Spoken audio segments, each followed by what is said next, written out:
A list of stuff I'll miss most after quarantine ends.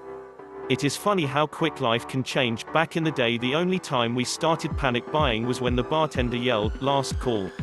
And before coronavirus, I used to cough to cover a fart. Now I fart to cover a cough.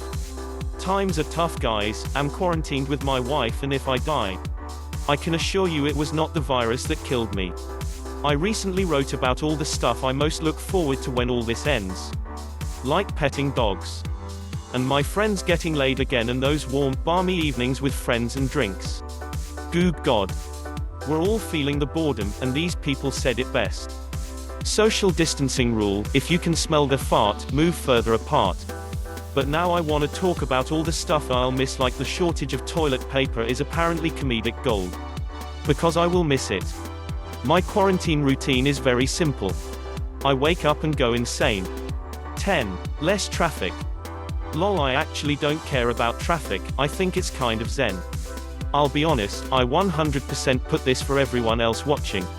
Come at me, not to sue me, but subscribe. 9. Not having to hug anyone not in your household.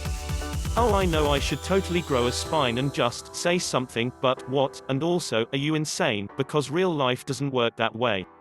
You hug your weird aunt.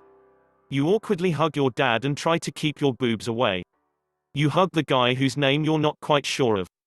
You hug the person you've definitely forgotten, in an effort to reassure them you still like them in lieu of remembering.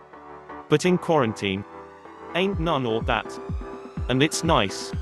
But the Jehovah's Witnesses be sliding by my doorstep all day every day knowing that everyone's gonna be home. 8. Not having to travel for work. Funny, not really. I actually don't mind traveling for work anymore because I'm sick and tired of waking up and cherry-picking which part of the house I'll be hanging by today. Which, I know, now makes 2 items on my list that totally sucks. It's like I'm starting to enjoy waking up and getting ready to go to the living room. I like traveling to see my team, but that doesn't change the fact that it's still fundamentally an inconvenience. And not having to navigate that, at least for the time being, definitely alleviates some of the decision fatigue. 7. More hand washing. Good job, everyone. And by everyone, I obviously mostly mean dudes. Since everybody has now started washing their hands, the peanuts at the bar have lost their taste. I've been washing my hands for 20 seconds 20 times in an hour, man, 2020 be soaking me up. My body has absorbed so much soap and disinfectant lately, now when I pee, I clean the toilet and leave fresh bubbles behind. 6. Takeout culture. Brothers, I really like takeout. I do. Sometimes I just don't want to dig around with a restaurant and a waiter and the whole charade. I just want my food, and I want to leave. One of the very small digs in my relationship has been takeout, because my girl, Angel that she is aside, just doesn't understand the appeal of not just eating it there, you're already there, and like, someone hold me back. This whole quarantine thing settled that debate. And while I still like the option of dining out when I want, dragging high-end takeout home in the same nondescript styrofoam that every restaurant has, just so I can pop it open on my counter, gives me a surge of satisfaction that, IDK, just doesn't compare. 5. Video chats. For as introverted as I am, and guys, I've really been enjoying video chat culture.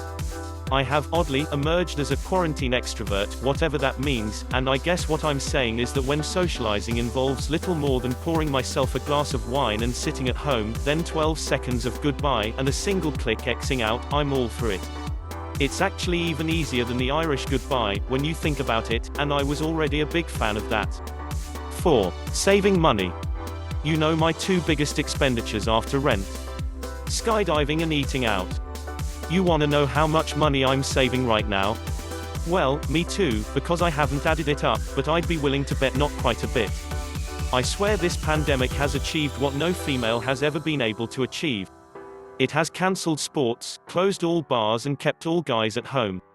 3. The general coziness and closeness and camaraderie.